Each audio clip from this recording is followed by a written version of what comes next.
Olá, boa noite, seja bem-vindo. Ultimamente temos visto e ouvido muito sobre as tensões entre Rússia e Ucrânia. Os conflitos entre os dois países não vêm de hoje, mas a crise mais recente preocupa não só a Europa, mas o mundo todo. Mas afinal, o que há de errado nessa região? Quais são os interesses e reais motivos para essa escalada da tensão? Que impactos poderiam ocorrer no Brasil e no mundo caso haja uma invasão russa? Para explicar tudo isso, recebemos Marcos Antônio de Moraes, professor Marquinhos, que é cientista político. Professor, boa noite, seja bem-vindo. É um prazer a gente começar esta temporada 2022 com o primeiro programa inédito e aprender sobre essa tensão envolvendo Rússia e Ucrânia, principalmente com você. Seja bem-vindo mais uma vez. Boa noite. Boa noite, Carlos, boa noite, equipe, boa noite, Ana, boa noite a minha esposa, Maria, que me ajuda bastante, boa noite a você, assinante, a você que está nos ouvindo. Realmente, o mundo sempre foi cheio de tensão. Agora, entre Rússia e Ucrânia, entra nesse meio os Estados Unidos. E o que deixou muita gente preocupada e perdeu o sono, Carlos. É verdade. Até a gente vai entrar no decorrer do programa sobre essa situação dos Estados Unidos. Eu até brincava com o professor, poxa, mas sempre os Estados Unidos no meio de tantas situações, inclusive nessa aí, entre Rússia e Ucrânia. Professor, essa tensão, ela começa quando? Qual é o estopim desta briga, deste confronto de ideias aí entre Rússia e Ucrânia? Ó, é lá de trás, né? Entre Rússia e Ucrânia, realmente, são tensões muito antigas. Vamos pensar o seguinte, você teria aí fácil o mapa da Ucrânia para me fornecer ou não? Não sei se temos sim. É possível colocar no ar o mapa da Ucrânia? Vamos lá, senhor. Olhando para o mapa, daqui a pouco vai pular lá, professor, a você lista. Pediu aí, ó. Olha que interessante. Entendeu? Do lado esquerdo do mapa, na cor abóbora, você tem a fronteira da Ucrânia com a Rússia. Mais embaixo, bem no sul da Rússia,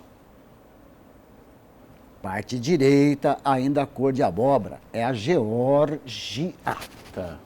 Cor de abóbora ainda, como se fosse um braço saindo da área verde, que é a Ucrânia, é uma península.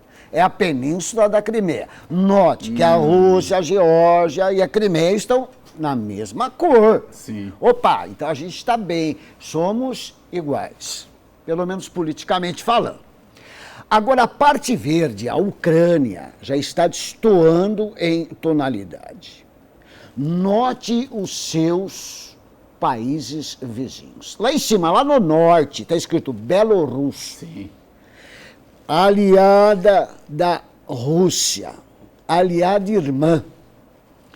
Depois, à esquerda ainda, você tem Polônia. Sim. Polônia é aliada da OTAN.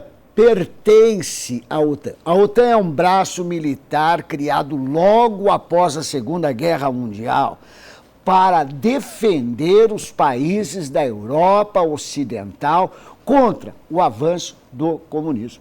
E do lado comunista, do lado russo, foi criado também um braço militar chamado Pacto de Varsóvia. Porém, a OTAN existe até hoje. O Pacto de Varsóvia, quando a União Soviética acabou, ele também acabou. Continue olhando. Logo depois, você tem alguns outros países ali no mapa. Entre eles, merece destaque, mais à direita da Polônia, a Bielorrússia. Merece destaque a Romênia, a Moldávia, que não aparece escrito ali. Moldávia tem ali. Tem. A Moldávia são países aliados à Rússia, o que sempre aconteceu. Onde você está vendo a Ucrânia? Então, só desculpa te interromper, professor, a Ucrânia está cercada de países que apoiam a Rússia, né? Sim, mais países do que Estrategicamente apoiam a Rússia, que faz fronteira com a Ucrânia, do que países aliados da OTAN, cujo líder são os Estados Unidos da OTAN. Onde está a Ucrânia? Existe bem acima da palavra Ucrânia a palavra Kiev. Kiev é a capital da Ucrânia. Foi aí que começou o Império Russo no século IX. Nessa areazinha que você está vendo, Kiev, chegaram alguns povos escandinavos vikings, bizantinos e eslavos. Eslavos são os russos. Então o Império Russo começa a se formar aí, e somente no século XIV é que a capital é transferida para Moscou. Sim. Então, Kiev, Ucrânia, eu posso chamar de berço dos russos, berço dos eslavos. Então começa a verificar o melindre que o Vladimir Putin tem e que os outros dirigentes da Rússia e do Império Russo tiveram com a Ucrânia. Aí já começa o confronto. Já começa exatamente os problemas. Sim. Primeiro porque aquela área da Ucrânia foi invadida por poloneses, por eslavos, por mongóis. O Império Russo conseguiu, na verdade, expulsar a maioria, integrar a Ucrânia, mas não se esqueçam, os eslavos, os russos, dominaram uma parte. Os poloneses dominaram outra parte. E isto era um espinho de peixe na garganta dos russos. Essa situação só foi resolvida definitivamente quando terminou a Segunda Guerra Mundial. Depois da Segunda Guerra Mundial, nós tivemos dois vencedores, dois heróis. De um lado, a União Soviética, que prensou o Hitler. Do outro lado, os Estados Unidos e tropas aliadas que prensou as tropas alemãs. Vitória, então, dia D, maravilha, legal. O Stalin, na época, que era o dirigente soviético, se aproveitou desse momento de glória, unificou a Ucrânia e promoveu a russificação da mesma. Russificação significa forçar migração de russos para quebrar a hegemonia de ucranianos étnicos. Colocar russo forçosamente dentro de uma Ucrânia que tinha grande parte de ucranianos nascidos. Ô, professor, ali. Sempre existiu esse conflito entre União Soviética e Estados Unidos. Porém, dentro da União Soviética existiam rivalidades, como essa que você está explicando, entre Rússia e Ucrânia. Sim. Então, problemas internos, porém, externamente a rivalidade com os Estados Unidos. Carlos, interessantíssima essa sua colocação. E o maior problema sempre foi dentro da Ucrânia. O ucraniano nunca aceitou ser submisso nem ao Império Russo, nem à União Soviética. Sempre. E também os tártaros que viviam na Crimeia, que foram expulsos e aniquilados também por Stalin. Então, qual era a república mais rebelde? Sempre foi a Ucrânia a república mais rebelde, sem dúvida nenhuma. Tá certo, sempre foi aquele, entre aspas, o filho que deu mais trabalho. Sem dúvida.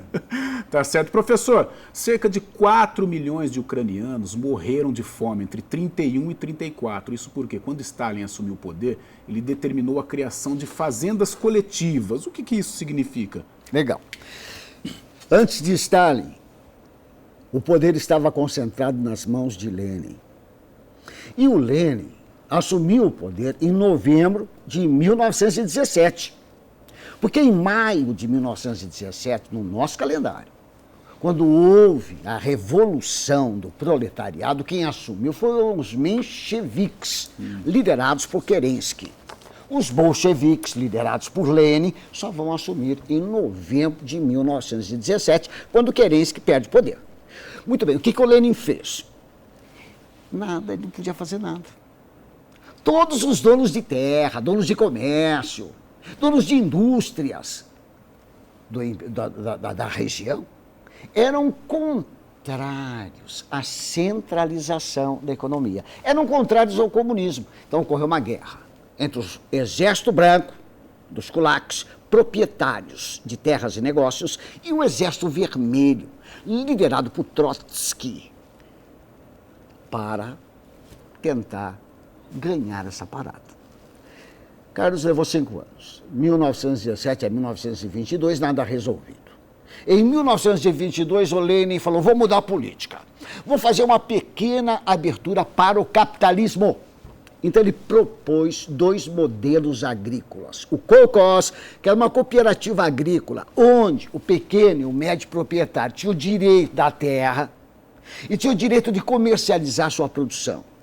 E o sovkhoz, que era uma fazenda totalmente estatal. Sim. Quando o Lenin morre, o Stalin assume, ele acaba com essa política do Lenin. Ele quer coletivizar todas as terras da União Soviética e estabelecer uma taxa. Todo camponês, antes da coletivização da terra, todo camponês teria que pagar ao Estado um imposto através da produção. Surge na Ucrânia, Carlos, manifestantes e intelectuais contrários a essa taxação da Gerou produção. muita insatisfação, né? Muita insatisfação. E o Stalin mandou sua polícia, a KGB, perseguir esses líderes, esses intelectuais, prendendo-os, matando-os. E fez uma coisa, um castigo. Vou castigar a Ucrânia. A Ucrânia vai pagar a taxa em dobro. Ou seja, se a Geórgia paga 30% de toda a sua produção, cada proprietário de terra paga 30% da sua produção, a Ucrânia vai pagar 60%. Então já dá para você perceber nas contas que vai faltar alimento dentro da Ucrânia. De certa maneira, foi uma lei assim que ela combatia os patrões ou não? Ela combatia os proprietários de Sim. terra chamados kulaks. Que eram os caras da grana. Dono da terra. Sim. Mas quando o Lenin entrou, os grandes proprietários, Sim. latifundiários, perderam suas terras. Ele só permitiu pequenas propriedades e médias propriedades. Esses caras trabalham para comer e vender o que sobra. Tá. A partir do momento que você paga 60% do que você produz, você nem come. É. Logo em seguida veio a segunda imposição do Stalin. A segunda imposição é a expropriação da terra pelo Estado. Então, aquele proprietário de terra, pequena propriedade, média propriedade, perdeu. Ô, professor, para encerrar, se fala tem canibalismo. Ah, esta forma, não tinha o que comer. Meu Não Deus do existia o que comer. Não tinha o que comer. E foi aí que surge a prática do canibalismo na Desespero Ucrânia. das Veja, a pessoas. Ucrânia foi a mais penalizada, Sim. em função de manifestações contrárias às ordens de Stalin. Tá certo. Nossa, macabro, hein? Bem macabro. Meu Deus. Nós Muito vamos encerrar. Muito. Nossa, tá louco. Para chegar ao extremo, né? O canibalismo, meu Deus do céu. Sem dúvida. Para você ver o desespero das pessoas, né? Desespero. É isso que eu gostaria que o ouvinte sentisse. Desespero. Você já sentiu fome? Pense. E não ter o que comer. É. Hoje ainda dá para assaltar um caminhão de osso, mas antigamente, naquela época, nem isso. Tá certo, este foi o primeiro bloco do Ação Nacional. Eu estou aqui com o professor, cientista político Marcos Antônio de Moraes. Estamos falando sobre a tensão entre Rússia e Ucrânia e, claro, aprendendo muito, contando toda a história, o porquê deste conflito aí que está deixando o mundo complicado. Nós vamos para, e tenso, né, principalmente. Nós vamos para um rápido intervalo e daqui a pouco a gente volta para debater este assunto. O intervalo é muito rápido.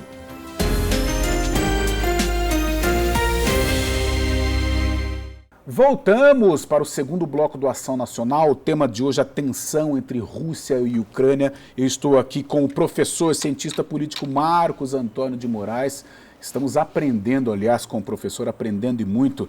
Marquinho, e a gente até falava, antes de começar o programa, sobre a década de 90, como ela foi importante. Tivemos ali a dissolvência de Iugoslávia, a dissolvência de União Soviética, a queda do Muro de Berlim, e como o assunto nosso aqui é União Soviética, em 91, com o fim da União Soviética, a Ucrânia ganhou independência. O que mudou de lá para cá? De 90 para cá? Ou antes, o que mudou para acontecer 90? Acho que com a separação, com o fim da União Soviética. Entendi. Né? Bom, esse fim... Ô, professor, mas que coisa, né? Iugoslávia, Alemanha, União Soviética, tudo ali no mesmo tempo, no mesmo período, né?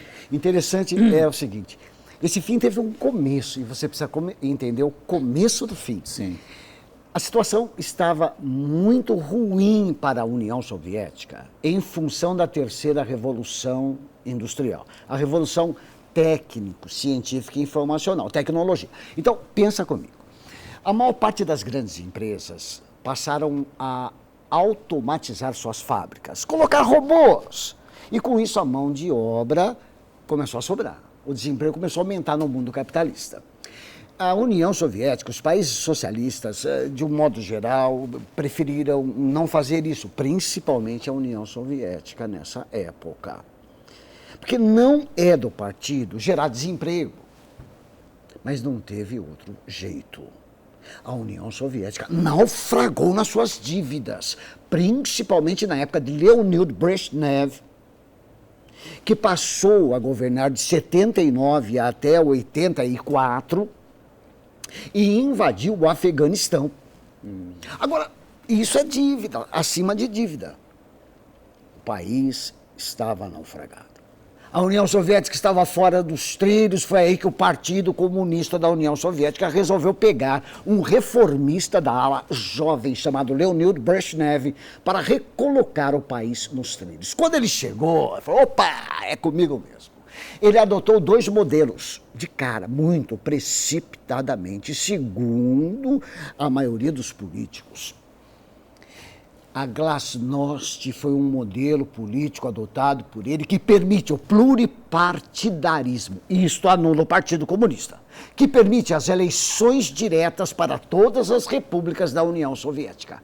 Em segundo lugar, a perestroika, uma abertura econômica que pudesse atrair o capital externo de grandes conglomerados. Então, estou abrindo a minha fronteira para o capitalismo. Ô, professor, nessa época, assim, você falando de crise financeira, de dificuldades da União Soviética, e essa tensão eterna com os Estados Unidos, eles enfraqueceram muito, né, em termos de armamentos. Eu diria para você que eu não tinha mais dinheiro para continuar investindo aquilo que era investido na época do Stalin, na época do Nikita Khrushchev, quando teve a crise cubana. Eu já não tinha tanto dinheiro para fazer isso. Ia diminuindo, o tesouro ia diminuindo e a população... Já era o fim da Guerra Fria, né? Era praticamente. Sim. O fim da Guerra Fria vai ser decretado pelo Gorbachev em 1985. Um dos acordos era exatamente com os Estados Unidos, uma aproximação com os Estados Unidos para promover o fim da Guerra Fria. E foi aí, a partir de 85, que começa a mudar.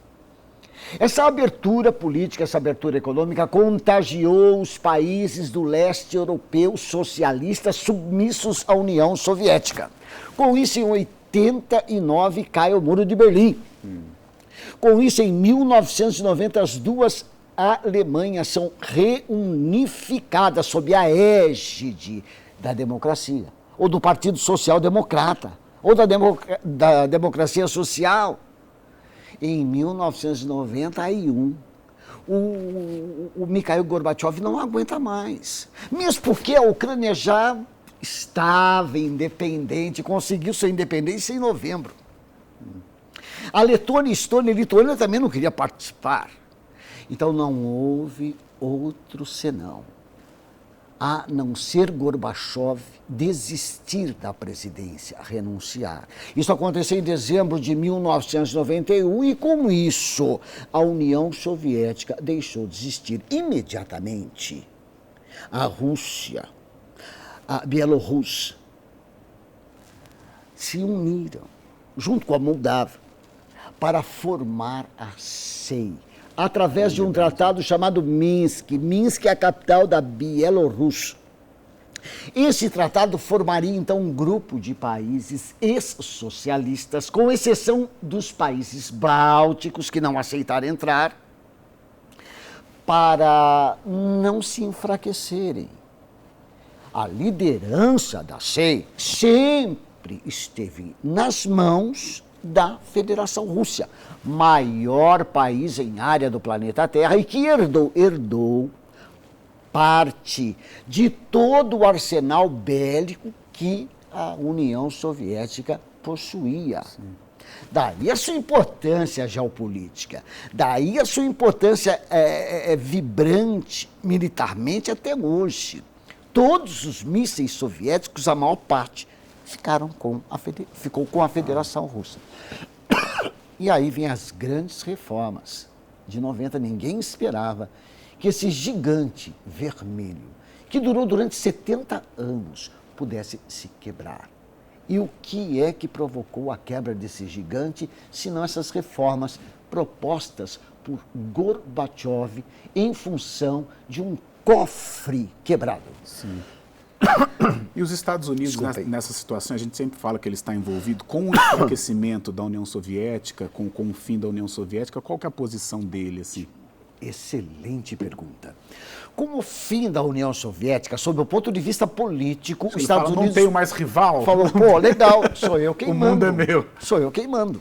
Tanto é verdade que no mesmo ano, 91, os Estados Unidos participa de uma guerra chamada Guerra do Golfo, atacando o Iraque. E esta guerra foi um marketing político internacional, demonstrada ao vivo pela CNN. É ali que Você entrevistava ao vivo um soldado. E ali que começa a consagração da CNN, né? Sim, e é ali que começa exatamente o marketing dos Estados Unidos como o primeiro da ordem mundial. Eu mando, vocês obedecem. Foi nesta época que foi demonstrado pelo poder militar norte-americano, pela primeira vez, as bombas teleguiadas. Você tocou no assunto, né, do marketing que foi essa guerra. Olha só, 91 eu tinha 10 anos. Mas eu já tinha um humor sarcástico. E agora vai ao encontro do que você disse aí do marketing. Porque eu lembro que eu era pequeno e já gostava dessa coisa de televisão, de rádio e tal. E eu brincava. Tipo, aqueles anúncios da Rede Globo, assim, por exemplo. Vem aí, a Guerra do Golfo, um apoio de tal, tal, tal. Olha só como que eu pequeno, já influenciado por esse marketing. Porque virou realmente um show. Sim, você colocava nos telejornais, ao vivo. Era a CNN com aquelas bombas coloridas, né? E você criança, você fala, nossa, é a Terceira Guerra Mundial e tal. E você que é garoto, videogame, tinha aquele joguinho War, não sei se você lembra. War. Você ficava maluco com aquilo. É verdade, é verdade. E você, garoto, ao invés de você ficar assustado com a guerra, você queria assistir. Um marketing em todos os sentidos. Uma propaganda para que as crianças, para que promovesse nas crianças o interesse da guerra, o interesse através dos jogos de liquidar o oponente. E interessante que nessa guerra... George Bush, Saddam Hussein. Verdade. Saddam Hussein, inclusive, depois, com o filho do Bush pai, foi capturado, preso, julgado e morreu enforcado. Sim. Mas foi nessa guerra de 91 que os Estados Unidos se impõe como única potência. E chega a tomar medidas unilaterais, sem consultar as grandes instâncias, os grandes organismos supranacionais. E isso causava um certo medo. Opa, será que a gente vai estar nas mãos dos Estados Unidos? Guerra televisada ao vivo, drones, bombas teleguiadas. Beleza. Ainda bem, não. Desculpem, eu me exprimi mal. Ocorreu nos Estados Unidos, em 2001, uma infelicidade para quem foi atingido. Os americanos foram atacados dentro de sua própria casa, através do terrorismo, símbolo da economia norte-americana, World Trade Center. Agora veja, isso abalou. Opa, os americanos vão se colocar no lugar deles sem impor sua superioridade sobre os mais fracos. Que coisa. Agora, não significa que os americanos pararam ou ficaram quietos, não. Continua exatamente na mesma situação de superpotência econômica. Não existe país que tenha um PIB maior do que o dos americanos. Superpotência militar, não existe nenhum país no mundo que tenha o poderio militar do Pentágono. E lógico que isso dá força. Isso impõe certo respeito. Mas o mundo não é feito de um só país. Todos os países são soberanos e não precisam se guiar pelos Estados Unidos politicamente.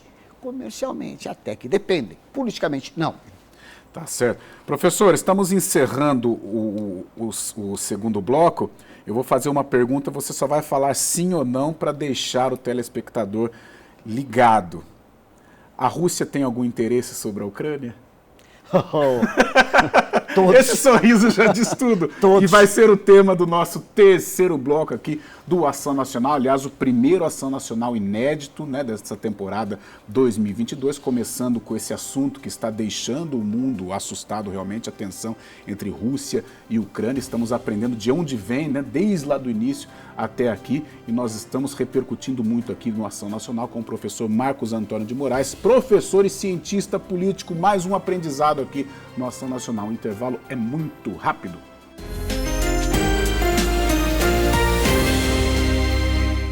Voltamos, é o terceiro bloco do Ação Nacional, primeiro inédito desta temporada 2022, com um tema que, aliás, nós não gostaríamos de estar.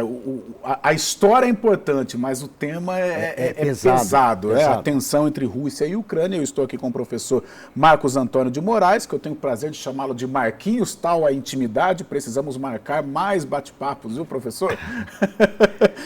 Mas vamos voltar ao assunto. Antes do intervalo eu falei quais são os interesses. A Rússia tem algum interesse sobre a Ucrânia? Quais são esses interesses desde sempre, professor? Sem dúvida, sem dúvida. Primeiro, a Ucrânia é o segundo país mais extenso da Europa. Você viu isso no mapa, grande extensão. O primeiro é a Rússia. A Ucrânia tem reservas minerais, carvão, ferro, manganês. É considerado celeiro da Europa, ou seja, a área que mais produz na agricultura, na pecuária. A Ucrânia apresenta um grande parque industrial. Estrategicamente falando agora para você. Pela Ucrânia passa dutos de gás, dutos de petróleo, que saem da Rússia, que é grande produtora de petróleo e gás, e vai para a Europa Ocidental. Então, estrategicamente, os dutos que saem da Rússia com petróleo e gás para a Europa precisam ser vigiados, guardados, e é importante que o Putin tenha uma mão ali, uma interferência. Mas não se esqueça, a Ucrânia é soberana. Outra coisa importante, a Rússia não tem saída para o Mar Negro. Esta saída sempre foi controlada pela Ucrânia, pela Geórgia. Agora, já existe uma saída através da península da Crimeia, que foi anexada à Rússia. Então, outro interesse estratégico, plena liberdade de navegação no Mar Negro, que banha a Ucrânia. Imagina, ter isso na mão para o Putin. E também, sabendo que a Ucrânia foi a segunda herdeira dos mísseis nucleares soviéticos, é ter nas mãos o controle. Professor, e os norte-americanos nessa situação, neste interesse russo sobre a Ucrânia? Pois é, do outro lado, o interesse dos americanos, não falo dos americanos que é a líder da OTAN, é trazer a Ucrânia para a OTAN. É trazer a Ucrânia como país membro do braço militar liderado pelos Estados Unidos dentro da Europa. O Putin não quer isso. Ele não quer uma faca na garganta. Isso seria uma faca na garganta. A OTAN já se expandiu. Quando a União Soviética acabou, os países do leste europeu, ex-socialistas, tornaram-se, na verdade, membros da OTAN. Tá certo. Professor, esta tensão sempre houve, mas o estopim para esta tensão versão 2022 começa com uma declaração polêmica do Putin. O que ele disse? Aliás, o Putin é uma figura estranha, né, professor? A gente até falava, ele é sisudo, né? Todo... Eu falo para você, Carlos, o Putin é uma figura, ele parece uma múmia, assim, no que se refere ele sofreu uma mumificação. E você não vê uma pessoa brincalhona em momento algum, parece que fora das câmeras ou em qualquer... Ele parece que sempre está posicionado, sempre né? mumificado. Sempre ereto, sempre... Mas por que será? Nunca se esqueçam que o Putin era um agente da KGB. Polícia criada pelo Stalin, tem toda uma formação. Eu relaciono a figura dele sempre com esses filmes maneira. russos, aqueles soldados sisudos. Sem dúvida, um agente secreto da KGB formado para se portar assim a vida inteira, desde criança. Sensibilidade zero, né? Sensibilidade zero. E isso foi aprendido em escolas da KGB que formavam seus agentes secretos internacionais, que não pode rir, não pode descontrair. E eu digo para você, minha mulher que está ali, segurando meu script, olha lá, Carlos, está segurando meu script para eu não errar. Eu digo que ela, em suas orações, ela pede pelos dirigentes dos povos e das nações para que tenham mais equilíbrio. Sim. Então, veja, o Putin... Por que ele foi mexer? Por que a declaração dele foi tão forte? Essa declaração é supimpa. Isso é importante. Janeiro de 2022. O Putin declara aos 4 cantos da terra: a Ucrânia é uma ex-república socialista. Está na área da minha liderança. Está na área do meu comando. Olha as palavras que ele usa. Não permitirei que a Ucrânia venha a ingressar na OTAN. Isso é uma exigência feita para retirar suas tropas. Segundo, exijo ainda que a OTAN se retire dos ex-países socialistas do leste europeu. Está pedindo uma diminuição da OTAN.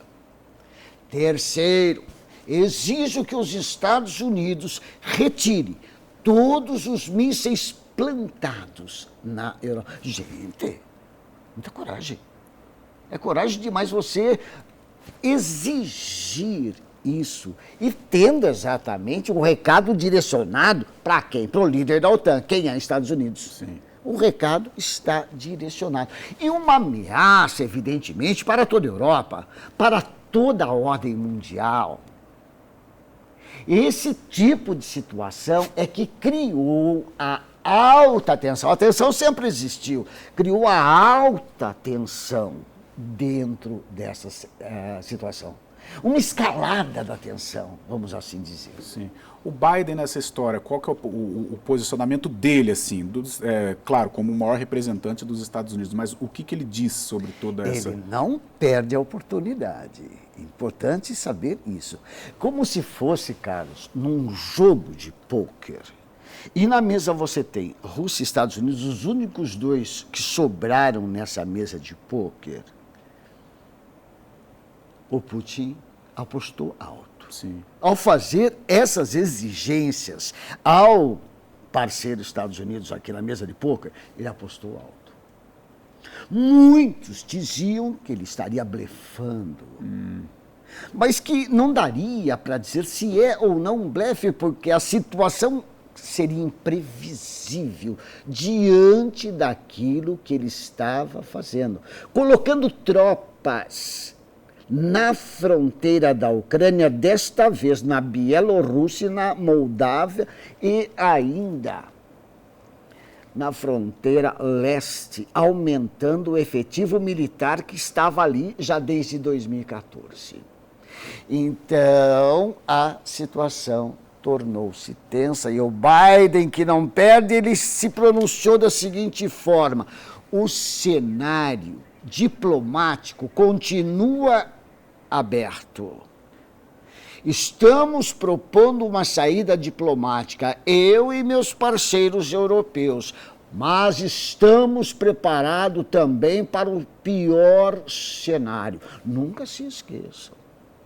Na saída do Afeganistão, eu disse que pegaria aqueles que mataram soldados ingleses e afegãos no aeroporto. Eu fiz. Sim. E eu volto a fazer. Professor, a gente está falando muito dos Estados Unidos, mas o Reino Unido se envolveu nessa situação enviando armas. França e Alemanha, qual o posicionamento da França, qual o posicionamento alemão em toda essa história, em toda essa tensão? Outra pergunta muito inteligente. O Reino Unido é aliado dos Estados Unidos em qualquer situação. Sim. Já a França sempre tem um pé atrás. A França disse assim, através do Macron: olha, é o seguinte, a gente vai conversar, vamos tentar uma diplomacia, mas sem interferência dos Estados Unidos. O Biden não gostou. Sem a interferência dos Estados Unidos. Já a Alemanha está estreando seu chanceler, que é o Scholz, Olaf Scholz. E ele deu uma guinada meia fora de contexto, ou seja, na contramão. Olha, eu tenho um negócio muito importante com a Rússia, 50% do gás russo alimenta meu parque industrial, eu prefiro não entrar nisso e sou contrário a armar a Ucrânia. Todo lado europeu olhou com o nariz torcido para o chanceler novo que ali estava. Tanto é verdade que agora, nessa semana, ele voltou atrás e acha realmente que a Rússia tem que respeitar a soberania da Ucrânia. E os Estados Unidos disse: esse nova canalização, esse novo duto de gás não vai funcionar. Professor, só por curiosidade, em toda essa celeuma, né, eu vou falar de uma personalidade, você tocou na Alemanha, a Angela Merkel deu algum posicionamento em toda essa situação ou não? Não. Ficou na dela. A Angela Merkel não se pronunciou para o mundo, a não ser que tenha se pronunciado ali dentro da Alemanha. Mas nada tão... Nada assim, publicamente. Sim, tá certo. Professor, encerrando aqui o terceiro bloco do Ação Nacional, nós vamos para o último, né? O último intervalo e na volta o último bloco, o quarto bloco do Ação Nacional, e a gente vai abordar um pouco mais a participação da OTAN em toda essa história. É o Ação Nacional, o tema de hoje, Rússia e Ucrânia, a tensão entre esses dois países. Eu estou aqui com o professor cientista político Marcos Antônio de Moraes. O intervalo é muito rápido.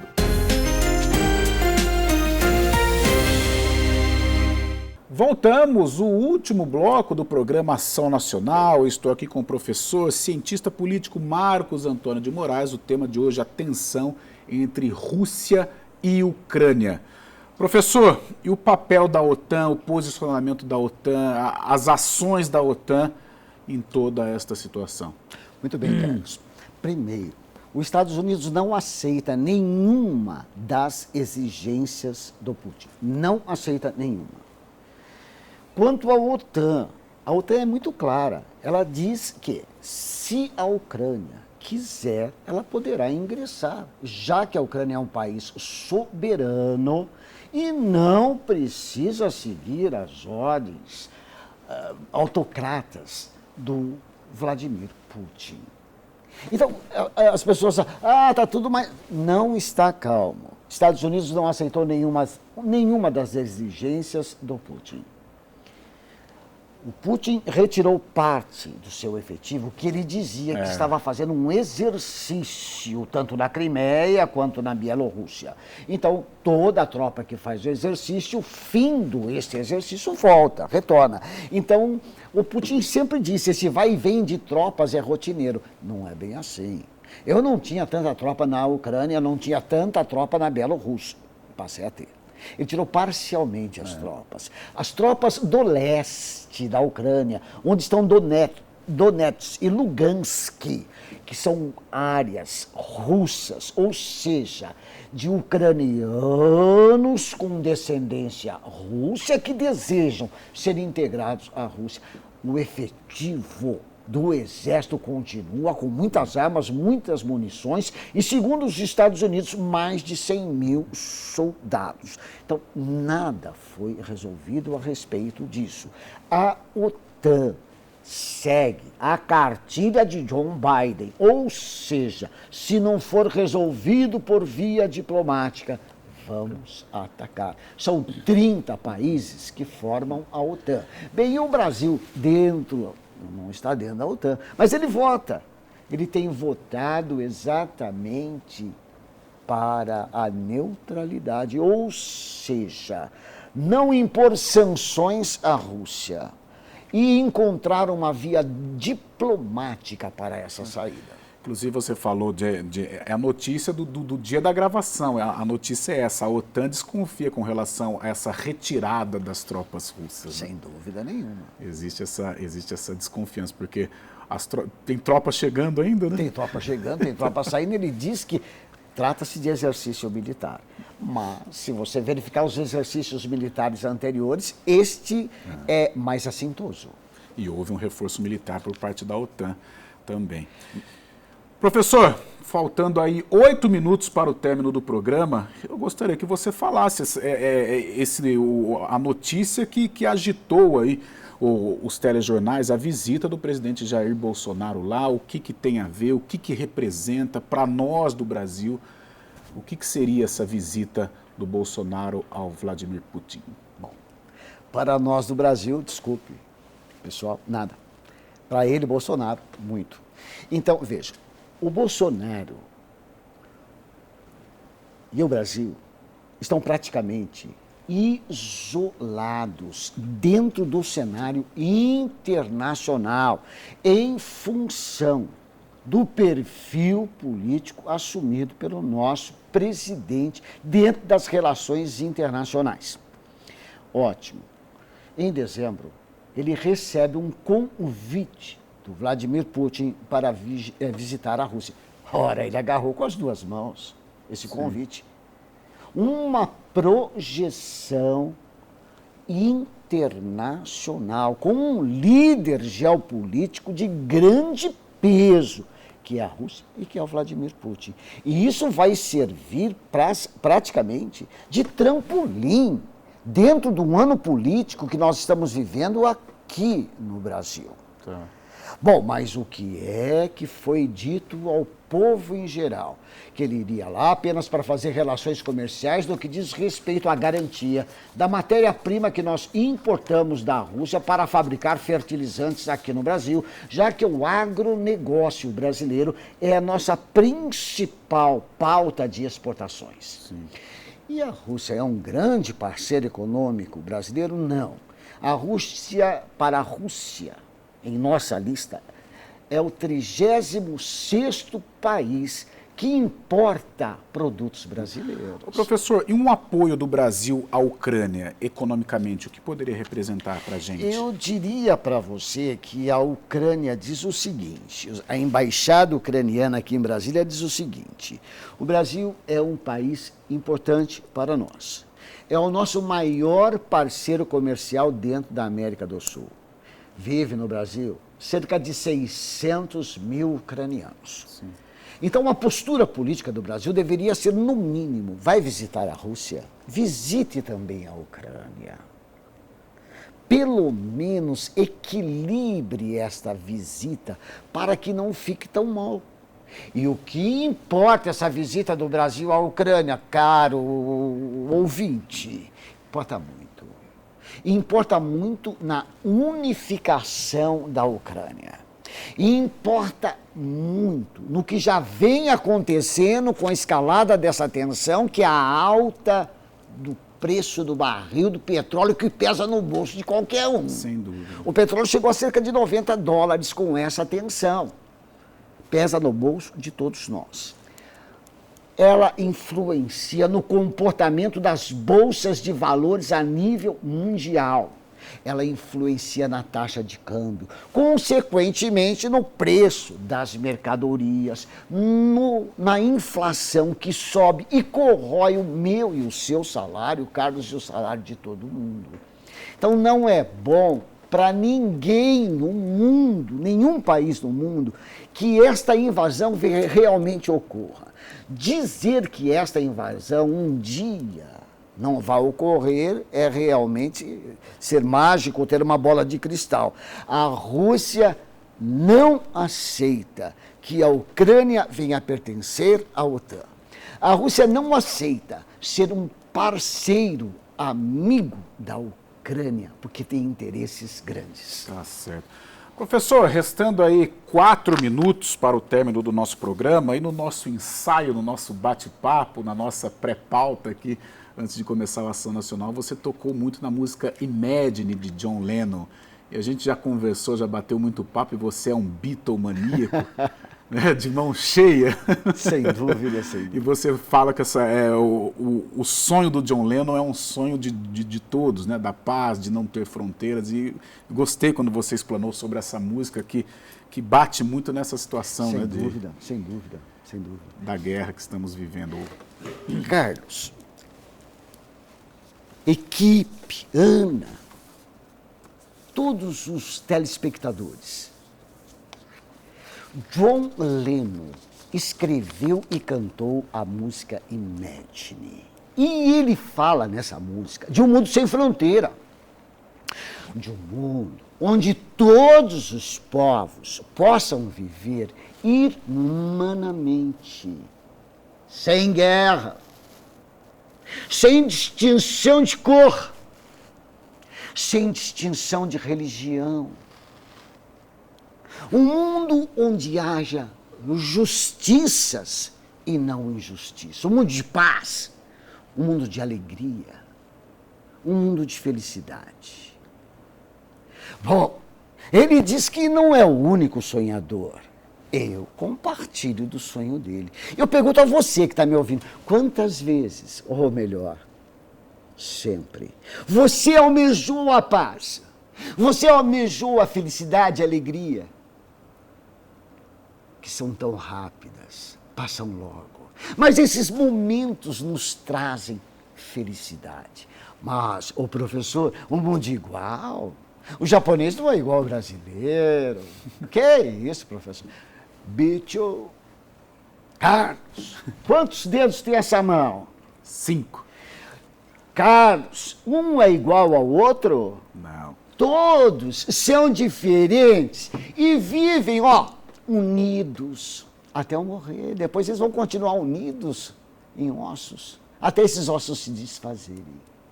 Carlos, quando eu faço assim com a minha mão, eu os uno. Olha, a minha mão vira uma pinça em função de todos os dedos e vai pegar um pedaço de pão e levar até a minha boca para que eu possa me alimentar. Isso só foi possível em função da união dos diferentes, da aceitação entre eles. Equipe, telespectadores, Ana, Carlos, se eu unir as duas mãos, eu dou graças. Graças a Deus por eu ter conseguido um emprego. Graças a Deus por eu ter conseguido comida. Graças a Deus por eu ter um teto. Quantas vezes você fez isso? Então não é impossível. Ou será que a solidariedade só é despertada em mim, em você que está me ouvindo, apenas nos momentos trágicos? Não pode ser só nesses momentos. Sim, nesses momentos é importante, mas todos os dias. A solidariedade precisa ser despertada em nosso coração diariamente, para que possamos espalhar essa semente da alegria, da paz e do fim da intolerância. Grande professor, parabéns. Quem sou eu? Parabéns pelo término com chave de ouro desse Ação Nacional, um tema relevante, um tema que está aí né, diariamente nos portais, nos jornais, a tensão entre Rússia e Ucrânia, e nada melhor como terminar falando sobre Imagine, falando sobre John Lennon, falando sobre Beatles. Obrigado mais uma vez. Eu agradeço a todos e peço a você, se você puder, ouça essa música.